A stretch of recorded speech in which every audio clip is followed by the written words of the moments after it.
السلام عليكم، ازيكم عاملين ايه؟ وحشتوني جدا متابعين قناتي وصفات روما وبناتها. النهارده جايه وجايبه لكم طواجن ام علي بالتكات والحركات اللي هتطلعها بالقمر اللي انتوا شايفينه ده.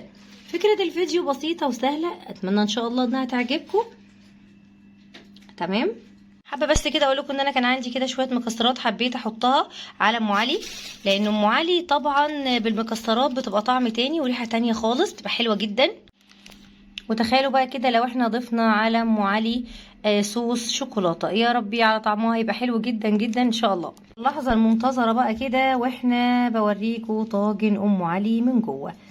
يا على الجمال اللي ممكن تتخيلوا، والريحه كمان هتبقى تحفه جدا. حلاوه ام علي بقى انها بتتاكل سخنه في الشتاء ماشي، بارده في الحر ماشي، في اي وقت ان شاء الله باذن الله هتعجبوا بيها جدا وهتحبوا طعمها وبالف هنا. كل اللي هحتاجه معايا ملفيه ام علي، هحطه كده في طواجن. ممكن نستبدل الملفيه برقاق ناشف، ممكن نستبدله بجلاش ناشف بنحطه في الفرن، بنقطعه بنحطه في الفرن نديله تحميصه كده هيبقى زي الملفيه بالظبط بتاع ام علي. كمان هحتاج كوبايتين من اللبن المغلي نازل من على النار مغلي جدا، حطيت له 3 معالق من السكر بيتدوب فيهم، بندوبهم كويس وبعد كده نحطهم على الفلفل في الطواجن. طبعا المكون السحري طبعا اللي هيبقى معانا هو القشطه، سواء قشطه جاهزه او وش اللبن. بنحط بعد ما بنضيف اللبن على الملفيه بنحطها على الوش، دي هتبقى السبب في اللون الحلو الطاجن هيديهولنا في الاخر.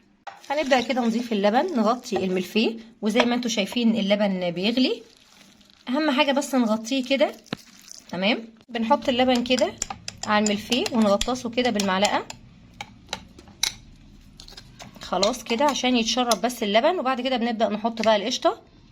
ابدأ احط كده كمية قشطة حلوة كده على الوش واوزعها برضو على الملفيه كده، عشان دي اللي هتسوي الطاجن وهتدينا الوش الحلو اللي هتشوفوه في الاخر. خلاص كده زي ما عملت في الطاجن الاولاني هعمل في الطاجن التاني، بس اهم حاجه ان احنا نوزع كميه القشطه على الملفيه كده من على الوش. خلاص كده ام علي تكون خلصت معانا كده. الطواجن بقت جاهزه معانا ان احنا ندخلها الفرن. هندخلها الفرن على درجه حراره 180، يعني تمسك اللبن يمسك فيها شويه وبعد كده نشغل عليها الشوايه من فوق. وده كان شكل الطواجن كده اول ما طلعت من الفرن. خلاص كده ام علي تكون جاهزه معانا، سهله وبسيطه خالص ما فيهاش اي حاجه. هقول لكم تكاتها وحركاتها اللي هتطلعها ناجحه بالشكل ده، وطبعا هتطلعها بالجمال ده. اولا طبعا مش عايزه اقول لكم ريحه شكلها ايه، ريحه حلوه جدا. ان شاء الله باذن الله كده الفيديو يكون انتهى. لو عجبكم الفيديو ريت لايك للفيديو، اشتراك في قناتي وصفات روما وبناتها. تحياتي، هتوحشوني، باي باي.